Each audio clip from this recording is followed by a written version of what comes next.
Okay, so what is mechanical engineering? The goal with mechanical engineering is to create efficient, reliable, and safe systems that solve real world problems. They primarily study motion, energy, and forces, and work on solving complex problems like improving machines, tools, engines, heating/slash cooling systems, and other mechanical devices. Some professions that use mechanical engineering include aerospace engineering, automotive engineering, fluid mechanics, robotics, and many more.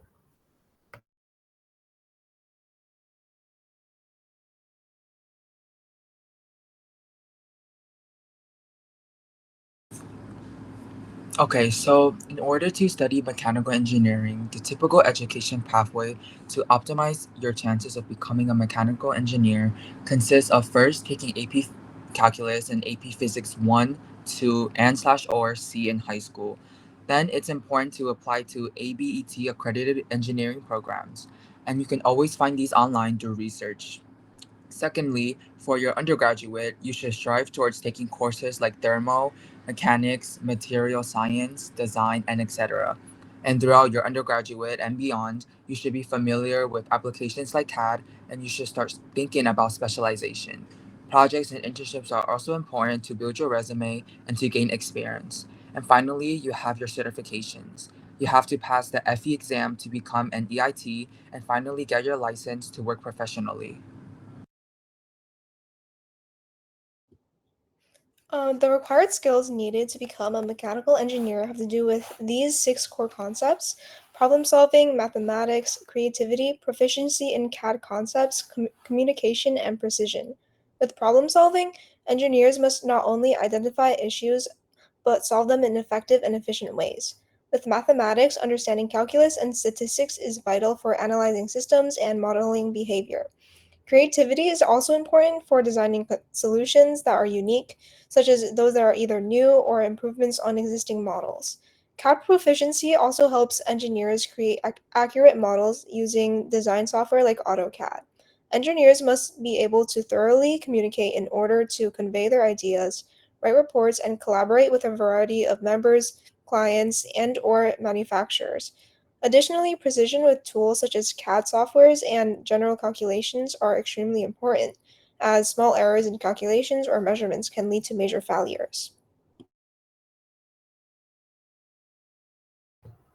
There are definitely things to consider if you want to be involved in this field. Some positives are that it's a high demand job that also pays well and is flexible to its industries and availability around the world.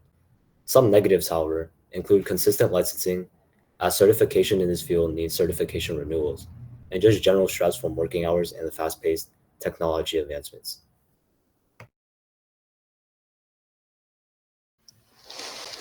So now we will be passing it off to our guest speaker for today, Mr. Troia. We are glad that you could make it today and be with us, and what you're doing right now is great. Can you guys hear me okay? Thumbs up? Okay. So my name is Michael Troia. I'm currently an admissions counselor at Manhattan University. I am a graduate student pursuing a mechanical engineering master's. I had recently in May just graduated with a bachelor's in mechanical engineering with a dual concentration in aerospace propulsion and applied mathematics. And those two concentrations allowed me to pursue a lot of endeavors outside of the classroom as well. And I've held two main internships for two varying companies in two very different fields, one being in wastewater engineering and one being for the Department of Defense. Go to the next slide. So in the wastewater sector, I worked for Hazen and Sawyer, which is one of the largest wastewater manufacturing and management companies. Picture on the left is a 26 ward wastewater facility in Starrett City, Brooklyn. That's the plant that I did most of my work on, doing mainly electronic instrumentation work for a lot of the electrical subsystems and the main power substation. And you can see there, it's actually, a couple blocks long. That plant basically handles all of the wastewater for most of Brooklyn, southern Brooklyn. And then last summer, I had the opportunity to work for General Dynamics Electric Boat, which is the number one submarine manufacturer in the world. I was working in a program that I was basically employing fluid mechanics engineering. And because of the nature of the work, I can't really say too much about it. But it was a very enlightening experience. And I did receive a return offer, but because of the pursuit of my master's, I'll most likely be returning once I graduate my master's. Some of the projects that I work on throughout school, again, inside and outside of the classroom. The first being my senior capstone presentation project, which was a project sponsored by the Department of Energy, the Solar District Cup. So in this case, we took some spaces on our campus, being the roof of our gymnasium, the roof of our parking garage, and an empty lot next to our athletics field, and designed entire photovoltaic systems for those 3 sites. And we kind of had to go internally within a lot of the administration of our school and get a lot of information about, energy usage, what our current, system is running off of, which is typically natural gas in most cases, and kind of go through the entire process from start to finish of, legislation, permitting, the actual design, picking certain types of inverters and solar panels, and a kind of comprehensive analysis on how we would do this, how long it would take. And then we actually took all of that information, because the project was entirely theoretical. A bunch of students can't build a couple $1 million photovoltaic system, but the entire project was then presented to a board that was evaluating all the teams from different schools across the country, and our school actually ended up placing second nationally. So that was my project that I did over my entirety of my senior year. My second project is one of my more involved ones. This was for a class called Flight Mechanics, which is actually a graduate level class that I took for my aerospace concentration. So in the second project for the semester, we had to design a drone. We had to pick, we were given criteria. It has to be, a certain price, certain dimensions, certain capacity. And we used MATLAB to simulate all the flight conditions. And we had to actually design it to specification, select motors, select materials for the entire substructure, select, what kind of arrangement we would have. So you could see here, I went for a quadricopter setup with kind of a very simple design in the middle, mainly so that packages could be strapped to the middle of it. And then underneath the simulated package in the middle, I have an entire avionics bay where I had to, put batteries, electronic flight controllers, things like that. And then my third project here on the right was something that I did for my first class for my master's, which is a class called compressible flow, which is in typically a continuation to the fluid mechanics path. So you typically take fluids 1, fluids 2, and then you take aerodynamics, which I also took during my undergrad. And then this would be kind of the end of that kind of pathway of your coursework for the fluids area. So we chose to design a simulation for supersonic flow over a biconvex airfoil. Biconvex airfoil being a entirely symmetrical airfoil. So if you were to draw a line down the middle of an airplane wing, it's basically symmetrical on both sides. Whereas usually for planes that people, fly on an everyday, commercial flights, they're typically cambered airfoil, which kind of have a curve towards the end of it, which generates lift. But these biconvex airfoils typically have applications in very supersonic regimes with, fighter jets, hypersonic missiles, drones, things like that. So again, something very, high level and tailored to what me and my partner on the project were both in that industry. So we kind of tried to make it as applicable to what we work in on a daily basis.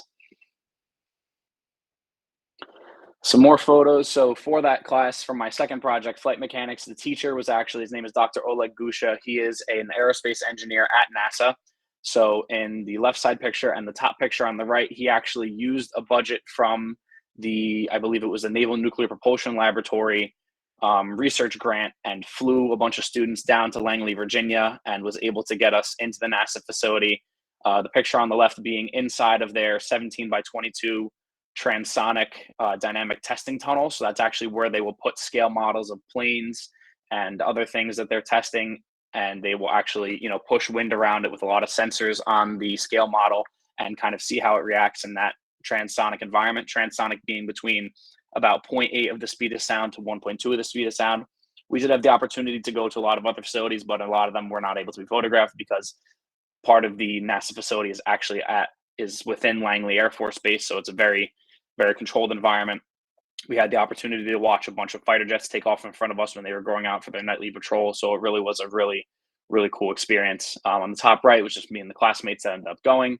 And then on the bottom right was just something I decided to include from part of my experience in Manhattan. I was able to go, even though despite being an engineer and having a very rigorous course load, I was able to travel to Rome for 2 weeks to satisfy a religion requirement for one of my classes. So just wanted to include that because it was a very, very fun experience. And a lot of the people that I ended up going with were actually engineers as well.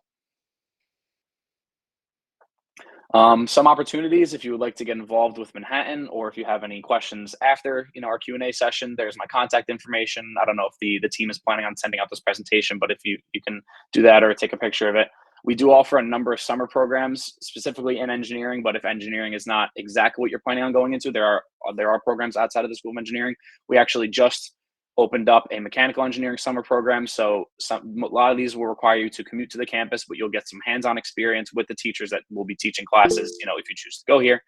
And you'll get a lot of great insight into, what college life is like, aside from, just questions and stuff like that. You actually get a real hands-on experience with some early college level work. And it's a very fun experience that unfortunately I didn't get access to because my freshman year was during COVID, but I've seen the way that I've helped lay out some of the programs, and I've seen the way they're conducted. They're a very, very hands-on, great learning experience. So I encourage all of you to at least just look into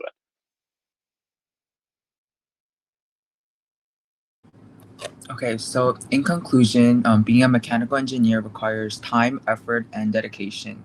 But if you enjoy tackling problems and coming up with innovative solutions, then it's a great career to consider. Of course, you should always reflect upon your skills and passions. But if physics is your area of expertise and you see yourself working with machines, then look no further. With hard work and perseverance, you'll be sure to learn and grow.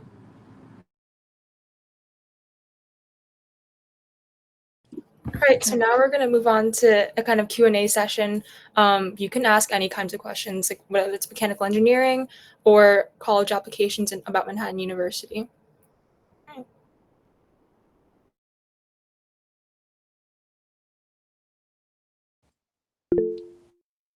Tiffany, would you like to? Okay, so my question is that if you have any advice for students interested in pursuing mechanical engineering, like as both a major and a career. So like any personal experience or knowledge is great. I would say the biggest thing that I saw benefit from was getting involved as early as possible, because kind of having exposure to that sort of realm of work. I was lucky enough to have a 4-year engineering program in high school that I actually helped develop. So when I was in 7th grade, God knows how long ago, I built a autonomous robot for my engineering teacher, and I ended up presenting it to my school's Board of Education, and that led them to adopt a 4-year project lead the way engineering curriculum, which then, since graduating high school, I've gone back to the teacher and helped him kind of refine some of the coursework to better cater to the students now that I've gone through school. So I would say just getting involved, having that exposure early, like I said, the summer camps, just kind of gauging your brain to start thinking in that realm is a very helpful thing, because I know a lot of people who went into engineering school with no prior experience, it can be a little challenging, but it's not to deter any of you from doing it. It's just, obviously the more experience you have, the better getting into it, kind of having a running start. Thank you very much. Of course. All right, do we have any other questions? You guys can just unmute or raise your hand. Rita? Yeah, with so many fields of engineering, how did you decide on mechanical engineering? So I've always been very passionate about cars. I grew up liking cars a lot, and that's kind of what pushed me towards mechanical engineering in the beginning. And then I actually took aerospace engineering in high school and got to work with a lot of flight simulators and design softwares. And that's kind of where I got into the niche of aerospace, and aerospace, being a subsection of mechanical, that's kind of what led me down that path. But you can do, especially with mechanical engineering, sometimes in some cases, more than other disciplines, it's very versatile. I know mechanical engineers who work in construction through, MEP, which is mechanical, electrical, and plumbing. You could work in biomedical. You could do biomechanical, doing prosthetic limbs. You could work within structural engineering. I know a lot of mechanical engineers do a lot of structural aspects, so you can kind of go anywhere with mechanical engineering. Whereas, from my perspective, I feel that it's definitely the most versatile field. So I think that's kind of what was the most attractive thing to me, is that I, despite, even if I would have gone into college and not wanted to do aerospace anymore, I could have gone pretty much to any discipline from there, because there's a lot of crossover. It's very kind of the Swiss Army knife of the engineers.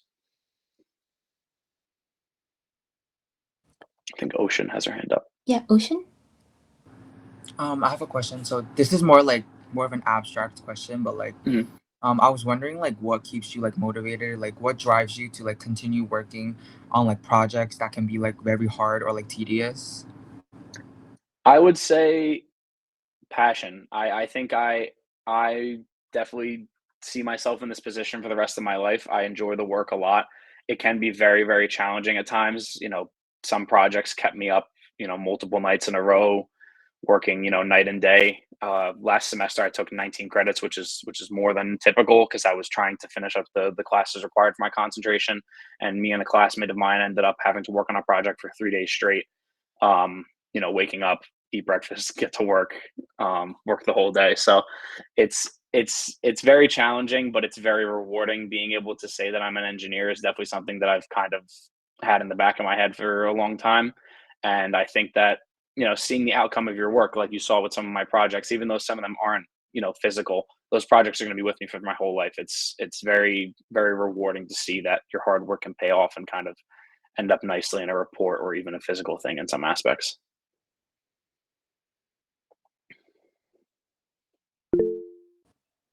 Eric?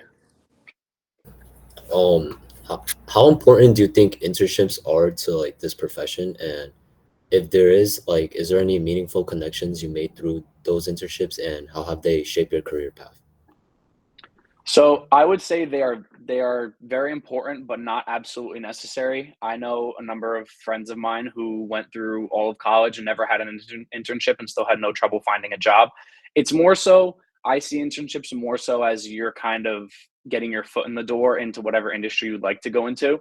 So my experience with Hazen was when I was originally planning to do engineering, I kind of wanted to get a feel for the entire industry. So I went to something, more construction based, more state level. And I kind of realized that it wasn't really my thing. I didn't really see myself working in that industry just out of interest. And I ended up getting access to my internship at General Dynamics, which is um, a very selective pool. I believe they had around 6,000 applicants and only took about 250 interns. So getting in there was a very, very, very beneficial experience for me because I got a lot of exposure to the defense industry and kind of engineering work at the federal level. Um, but I guess to answer your question, they're not necessary by any means, but it's very useful to have that kind of experience. Obviously to showcase in your resume because showing that you're not just a student, you're able to handle a workload as on top of whatever you may be doing during the summer. Is very important, and also just getting exposure to different industries and kind of using that to tailor what you want to do with your career.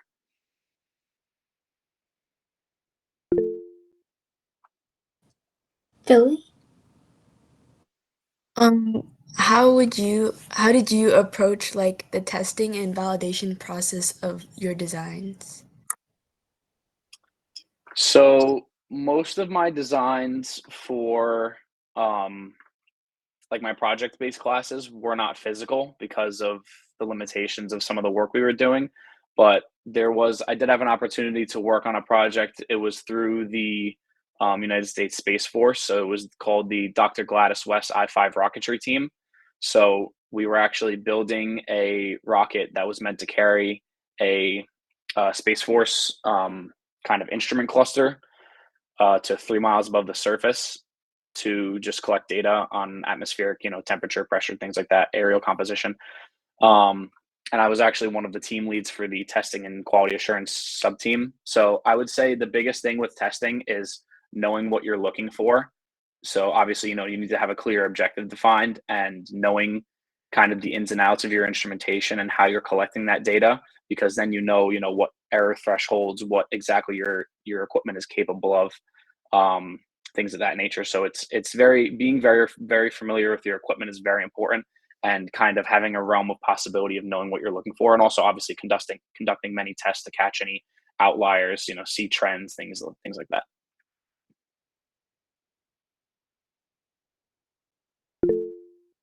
Michelle? Um, so you stated that you turned down the return offer to continue pursuing your master's. Do you think a master's degree or PhD is required for aspiring mechanical engineers? I didn't really catch the end. Did you say, do I think it's required? Yeah, do you think it's helpful or required? So I would say definitely more helpful than required. I know a lot of my graduating class.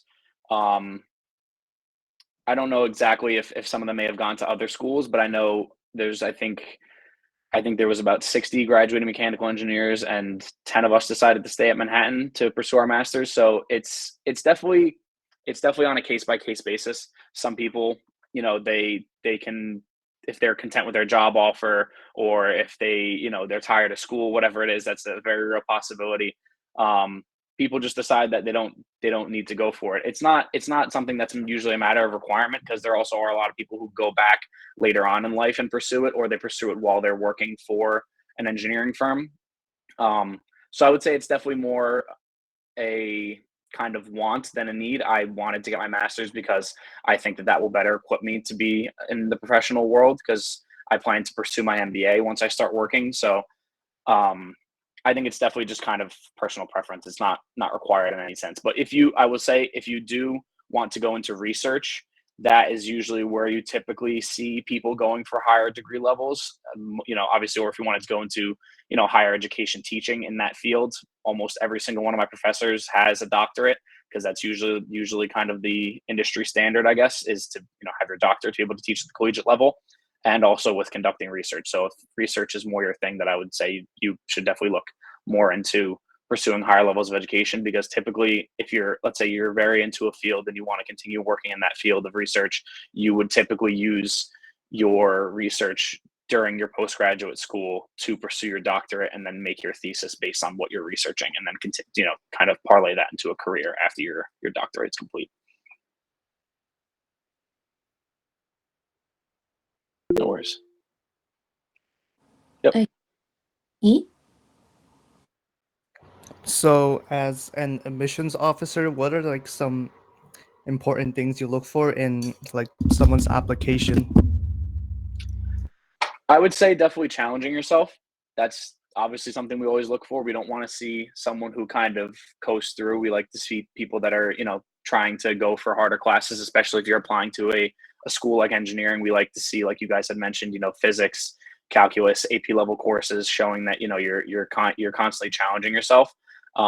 Definitely well rounded. I would say, you know, you can't just get into school based on, you know, good math or good science grades. You need to have, you know, good grades overall. um, Extracurriculars, everything is taken into account in our admissions process, because we know that, you know, um, some people have, you know, struggle in certain areas and other things. So as long as we see that you're putting forth a good effort to make sure that you're a good student, and, you know, you have a well balanced, you know, kind of, I guess, resume or application, then we usually consider everything during the process. Thank you. Of course. I see a question in the chat. It says, do you have any tips on finding internships with engineering firms? I've been told that a lot of them do not want to deal with students with little experience. So that's typically kind of like a stereotype of the engineering world, is that it's harder to get internships because they, you know, they always want somebody with experience. But I never saw difficulty, and most of my friends that I had never saw difficulty. I would say, and this is something that I stress, you know, even now in my postgraduate career, is networking is so much more important than, you know. Having a LinkedIn, having it updated, having a well written resume, going to networking events, pursuing things, you know, like I said, outside of the classroom. Don't try not to, even, you know, no matter where your college life takes you. I One thing that I always stood by is try not to say no. You know, you go to that meeting, go to that conference, whatever it is, go to that networking event, because you never know what it'll bring you. Just a couple nights ago, I was at the firehouse in my hometown back on Long Island, and one of the, because my a number of my friends were in the firehouse, and one of my friends was like, "Oh, Michael, come over here. This person wants to talk to you. He works for Lockheed Martin." And if I hadn't had the reputation that I had already, having, you know, my internships and having my degree and my concentrations and putting in that hard work, I would have never had the opportunity to even be considered to be put into connection with that person, because he was a relatively high up person at the company. And if I was somebody who kind of never stressed, you know, putting a name out there for myself and putting in the hard work, then people wouldn't, you know, think to recommend me to be, holding positions and things of that nature. So networking is a very, very, very big factor, and it just having your name, having that professional, acumen is very, very important.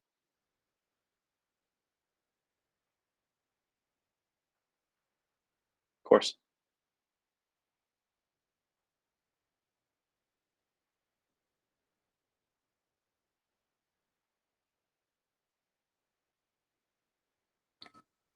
Do we have any other questions? You can throw them in the chat or like just raise your hand. And if you guys think of anything after this meeting is over, like I said, you can just send me an email. I'd be happy to answer any questions. Mr. Troy, I actually happen to have a question myself. So, as a mechanical engineer, and especially because you are an admissions officer, do you happen to look at different portfolios, especially for something like as creative as like an engineering field? So you're saying like for high school applicants, if they have portfolios? Yeah. So typically students don't apply with portfolios. I know that's coming from more technical schools, that can be the case. I didn't have one going into school. I had, I had indicated on my application that I took my engineering curriculum during high school. So I would say if you have a portfolio, if you've done engineering work or anything, related to the field, absolutely attach it. If there's no way for you to upload it directly to, whatever, service you're applying through, reach out to the admissions office, and you can absolutely send it an email as supplementary documentation. But I would say again, it's not necessary, but if you have it, absolutely, it's something to stress that you have that kind of professional level work. I thank you. I see something in the chat. It says, "Was there anything you struggled with when you started out?" So I had a lot of trouble with thermo, it was funny that was one of the classes you guys chose to list. That's a topic that I struggled with in college, and not just in thermodynamics. I struggled with the classes following that, being applied thermodynamics, heat transfer, thermal fluids, system design. It's just I didn't really have a very strong foundation in that course because not something I learned prior, and it's a very difficult topic to understand. But as I got through thermodynamics, I kind of learned how you have to approach that topic, and it's more definitely more theoretical. It does have obviously has a lot of real world applications, especially in the energy industry, or if you're going into materials testing or design. But I would say that was probably my biggest struggle was that field of study. But I've definitely got a good handle on it now. It's a big thing in college is that don't let one subject discourage you, because you could not do so well in one field. Like I didn't do amazingly in thermo, but I had a really good knack for fluid mechanics. So that's kind of the route that I went down because I found it interesting and I understood it very well. So in the chat, it also says, do you have any, I believe it says regrets or things you would have done differently in your career or college? No, I really don't. And I think that goes back to the whole don't say no thing. I pursued every opportunity that was thrown my way. I did, everything inside and outside of the classroom. And because of that, having that very, I can do this attitude, I was given a lot of opportunities that I would have not been given besides that. I actually ended up getting appointed to the strategic planning committee of my school as the engineering student body representative. So they chose one student from each school of the three: arts and sciences, business, and engineering. And those were kind of the liaison to the upper administration in the university, helping decide, the direction the school was going to go in the next 5-10 years. So because of my hard work ethic and my experience with things outside of the classroom, I was able to get somewhere else because of that. And then the people on that board actually were end up being great connections to have for my professional reputation. So I don't have any regrets, to answer your question directly, and it's because of aforementioned don't say no. Take on college is not meant to be easy. It's supposed to challenge you, and if you're someone that you have an easy time doing it, then do more stuff. You can never have too much stuff on your resume. All right, thank you. And there's several more questions, so I'll just say them out loud. Going back into aerospace engineering, do you think that field will become larger in the future? Are the job opportunities competitive? Yes, it absolutely will keep growing. I think it's a very future-proof industry, being that commercial, whether it's commercial, military, research-based, there's always going to be a need for aviation. There's always going to be new groundbreaking research coming out, new things to be designed, and more on the military side. There's always going to be a need for countries to protect themselves. So I think it's an industry that's not going to go anywhere. And it is very, very competitive, especially within the aerospace and this aerospace field. It is a very, very competitive field, and I would say that having connections definitely helps, like anything else. But also, knowing your stuff, picking a field, and sticking to what you know. But also, don't be afraid to go outside of your comfort zone. Audrey? This is kind of adding on to that question, but do you think that, like, I guess the field of engineering in general, but specifically mechanical engineering, do you think it's going to be impacted by AI and like now or in the future? 100%. Every industry will be impacted by AI. I took a class this past semester called AI Applications in Mechanical Engineering, and it was an entire course dedicated to what AI can do as of now in mechanical engineering. And it was, research based. We were kind of seeing how it can interpret data in large sets and, decision matrices and things like that. So do I think that it's going to destabilize the field? Not so much, but I think that going forward, engineers that have kind of an aptitude within AI will be desirable, because if you have tools at your disposal, it'd be silly to not use them, and it does in a lot of cases make things easier, especially within data. So I think it's definitely going to be a huge contributor, and I think it's going to make things go a lot quicker and make things a lot more efficient. All right, thank you. And there's also more questions in the chat. So out of all the projects you've done, what was your most memorable project? Most memorable project.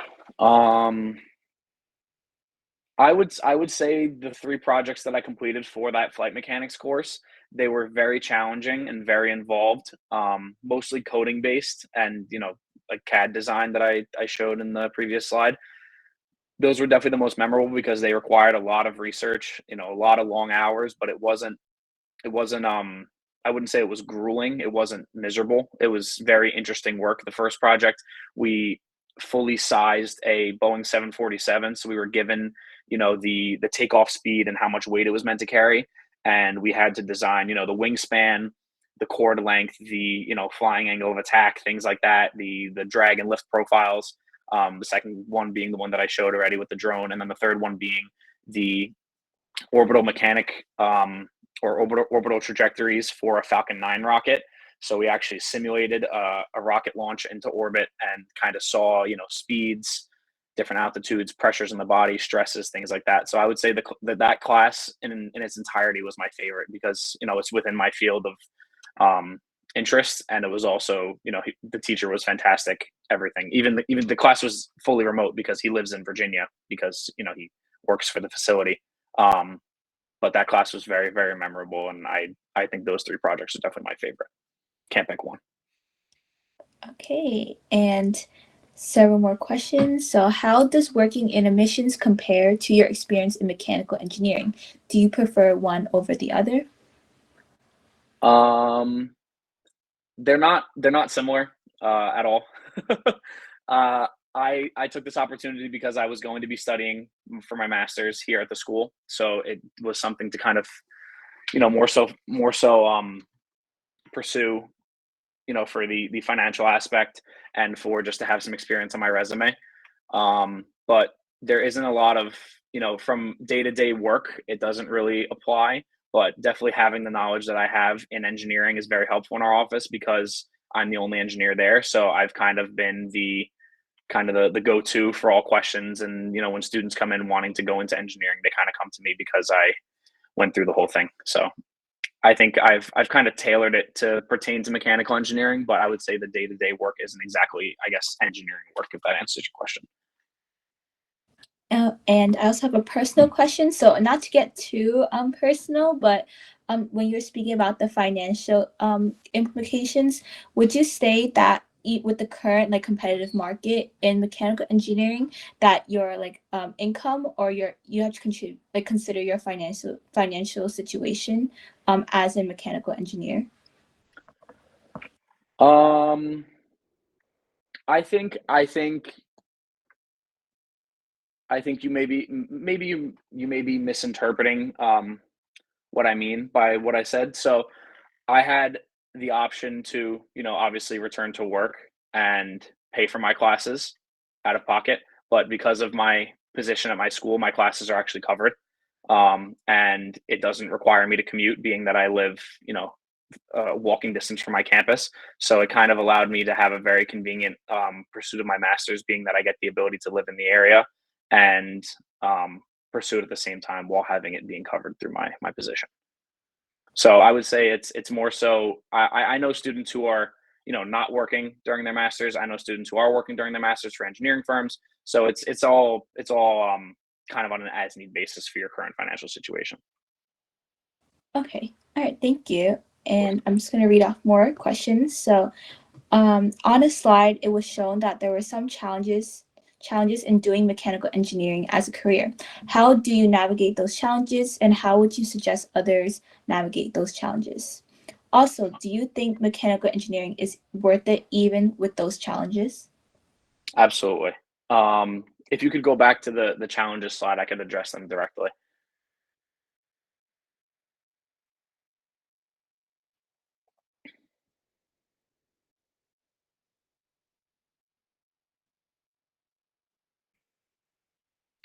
Okay.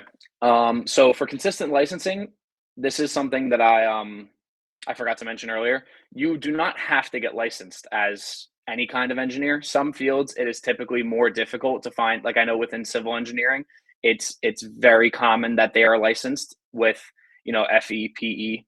But especially within most other fields, it's not a requirement by any standard to be licensed. It's obviously encouraged because you want to have that credibility and that additional kind of resource at your disposal, but it is not required in any circumstance. You can find a career entirely. I know numerous engineers that have gone through their entire career not having a single professional license, and they're very successful. So um, it's not required by any means.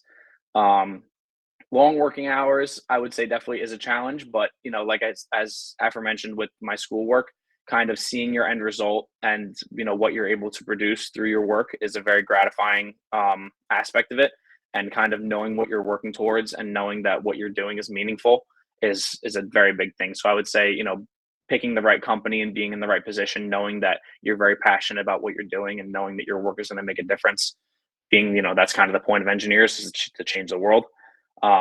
It's very gratifying. So having that kind of light at the end of the tunnel is definitely what can keep you going. And regarding stress, heavy workload, time management, technology, and mistakes, heavy workload and time management is things that you will learn to deal with over, in college and then in your professional career. That's something you kind of learn with time. I know, people have a lot of stress freshman year because they're kind of acclimating to the college life. It's a very, big change of pace from high school. Everything's not really as clearly defined with, high school. You have study hours and your teachers are a little more kind of hovering over you, knowing what you're doing outside of the classroom, things like that. But college is very independent. Everything's on you. It helps to be, I went to Manhattan myself, so I really benefited from the small class size. Our typical class size is about 18 to 24.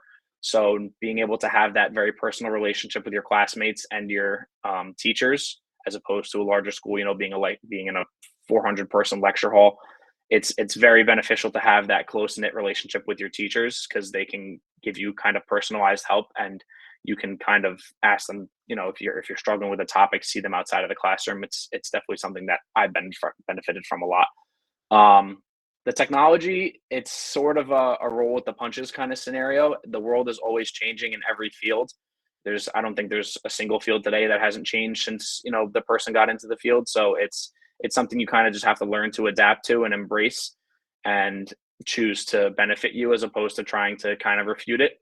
And everyone makes mistakes. I've made plenty. I've struggled in classes. I've done bad on tests. I've done good on tests. I've had, I've done very good on projects. I've had, a lot of easy projects that I've breezed through. I've had projects that take me weeks to complete. So mistakes are inevitable. They're the best thing to learn from. They're the best teacher. And it's the only place you can go wrong is choosing to not learn from your mistakes. All right, thank you. And another question in the chat: as an aerospace engineer or mechanical engineer, do you work closely with companies like Boeing that design and build aircraft? What about with airlines? So the field that I worked in for my internship was with the Navy. So I worked directly with General Dynamics. I did primarily design work. So I can't really attest to how much interaction, but I'm sure if you were to work with those companies, you would have a lot of interaction within that field. I know numerous people that work in that field. A couple close friends of mine work for, Lockheed Martin, GE Aerospace, Collins Aerospace, Pratt Whitney, Raytheon, things like that. We're all very passionate about it. That's, kind of what drew us together as friends.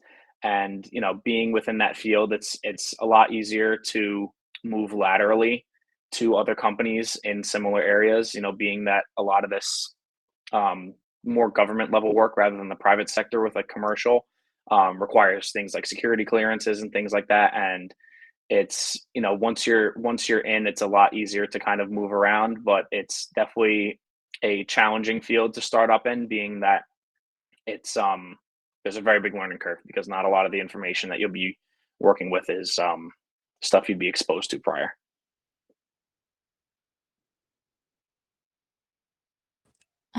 There's another question in the chat, so I'll read it out loud. Is there any way being an admissions counselor would help with mechanical engineering? Like, what are things you look for students when students apply with a concentration in mechanical engineering? So to answer the first part, I think absolutely the administrative experience, knowing how to conduct yourself professionally, talking to people, professional communication is kind of a lost art now that we live in a very technologically focused world. So knowing how to communicate face to face with somebody, and in a lot of situations, you might even be working for a company, kind of trying to, pitch what you're doing as whether it's a product or a project within a larger, corporation. So knowing how to talk to people is a very, very big part of it. Knowing how to conduct yourself in a professional setting, knowing how to effectively, like, technically communicate too within engineering, knowing how to get your point across as efficiently as possible, and knowing that everyone who needs to be involved is informed correctly on what they need to do. And also just, having experience in a professional setting is always beneficial. And then let me just go back to the chat for the second part of the question. What things do you look for students applying with concentration in mechanical engineering? Like I said before, just challenging yourself, having that, AP Physics, AP Calculus. If your school offers an engineering program, do your best to be in it. But also, those things aren't required. So just, like I said, you're by taking those higher level courses and having that exposure, it's only helping you. So it's not, you if your grades are good, you can get into school for engineering for, without any of that prior experience, but it's all just, things setting you up for success.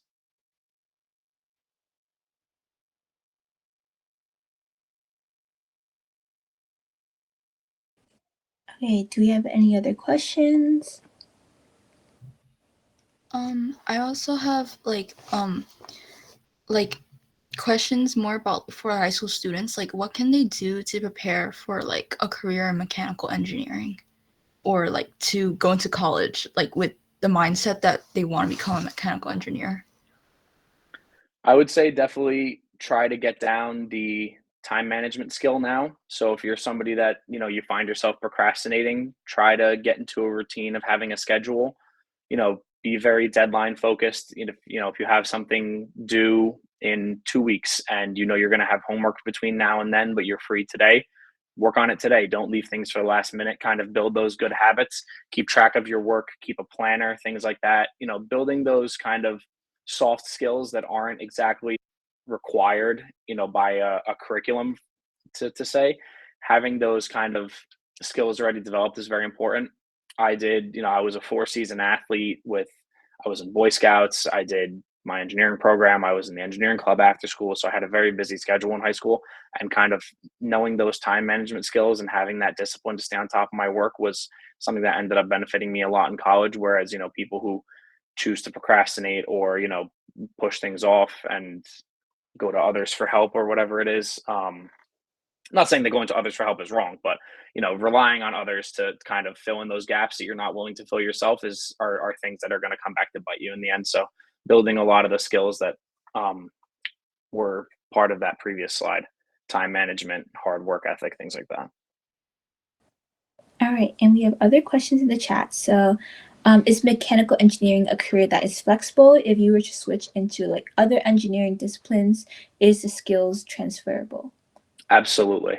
There's even in college itself, there is a lot of kind of crossplay between the fields. Like for instance, I know mechanical and civil at Manhattan. At least I can't speak for other schools, obviously, because I didn't go there. Mechanical and civil both take statics, which is a class about forces on whether it's buildings or members inside of a machine. Both chemical engineers and mechanical engineers both take thermo. So you kind of get exposure to everything, and especially at Manhattan during your first year, all engineers take the same classes. So you're all taking introductory general engineering classes, calculus, physics, chemistry, things like that. And then as you get older, you kind of specialize further and further. It's actually not required for you to declare your major at Manhattan until the end of your first year. So you have that whole year to figure it out. And even past that point, I had friends that changed their major from mechanical to civil engineering, or from electrical to mechanical engineering after their first semester of their sophomore year, some even after their second semester of their sophomore year. And they all walked across the stage the same day as I did. So I think, something unique about our school is that it offers a lot of flexibility for you to, kind of figure out what you want, and being able to talk to your professors and everybody around you helps that decision. But I would say the skills that you learn as a mechanical engineer are heavily transferable to any industry. And I know engineers that work in fields that aren't even engineering. My friend's dad graduated from Manhattan with a degree in electrical engineering, and now he works for Morgan Stanley, which is a big banking company. So he doesn't even do engineering work, but he's still an engineer. So it's the math, critical thinking, and work ethic are heavily transferable. Ocean? Yeah, I have a question, more based on like education and like college. So we live in a world where I feel like it's like we juggle between like going to a good college slash university and also experience. So which one do you say like obviously matters more so than the other? And do you think that the kind of college you go to matters in like a professional setting? And what benefit could it bring, for example, to go to like a top like 20 or like an Ivy League? I think that university reputation does play a role, obviously, in everyone's kind of college process. But I would say, from what I've seen, more so, there's kind of that like golden rule where people say where you went or what you did, only helps with your first job or whatever it is. It doesn't, in my opinion. This isn't I'm not reading off of a script or anything. In my opinion, I think experience is very valuable, and I think the experience that where you choose to go brings you is very valuable. And I think that choosing where you want to go should be tailored to what you're looking for out of your university. If you're someone that you think you need a little more individualized attention and you don't really do well in large scale settings, then maybe a school like let's say Penn State, for instance, has like 40,000 undergraduate students. That may not be an environment for you, because you need to be kind of able to focus with a smaller group and have the ability to talk to your professors and have that individualized attention. Or maybe you do well, and you can kind of lean on yourself outside of the classroom to teach yourself material. So then maybe a bigger school like that is something that could cater better to your benefits, having they have more resources at their disposal, larger budgets because of how many students go there, things like that. So it's all tailored to what you want as a person. But I do think there's an important balance between education and experience, because you can't really gain access to experience without an education. And I think that once you kind of get down the road professionally, it becomes more and more about your experience rather than your education. So I would say it's definitely a case by case basis. All right, I'll take several more questions and then we'll wrap up. because it's almost like the 1 hour mark. So in the chat, it says, is there something in admissions that you feel engineering lacked for you? I would say a lot of the more social skills and kind of having to um, learn how to talk to different people. I've obviously had to interact with people way outside of the realm of engineering, whereas during my undergraduate, I was primarily interacting on a daily basis with people within engineering. So kind of knowing where everybody's coming from and understanding different people's passions and what their aspirations are in their career, and kind of knowing where different majors can take you is definitely something that I didn't really get a lot of exposure to. I was in a fraternity during my undergraduate career, and we had a variety of majors, even though we were 70% engineers.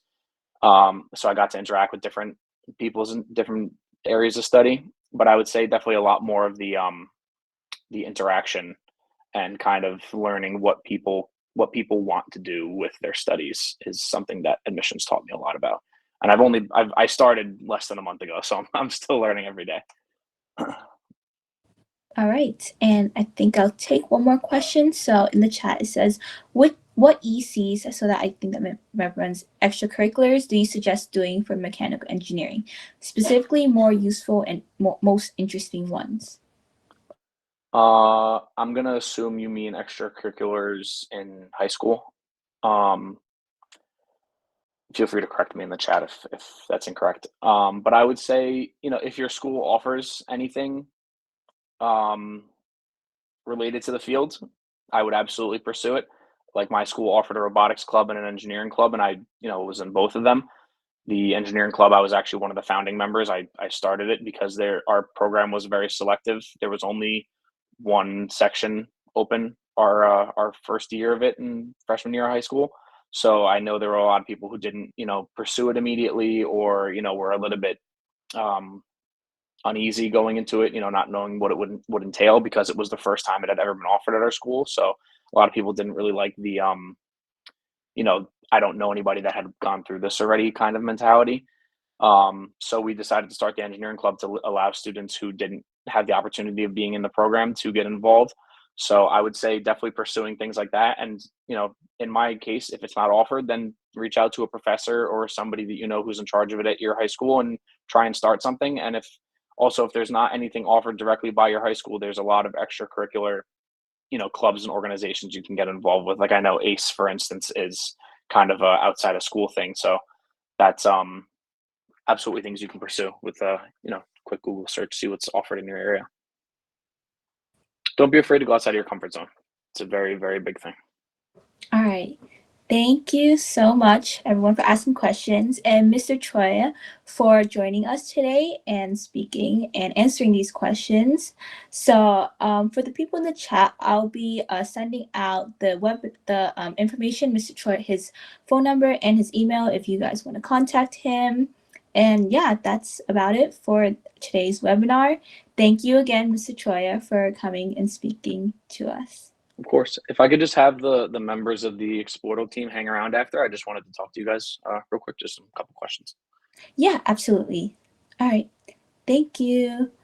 I'll just bye-bye. Yeah, have a nice day, the rest of you.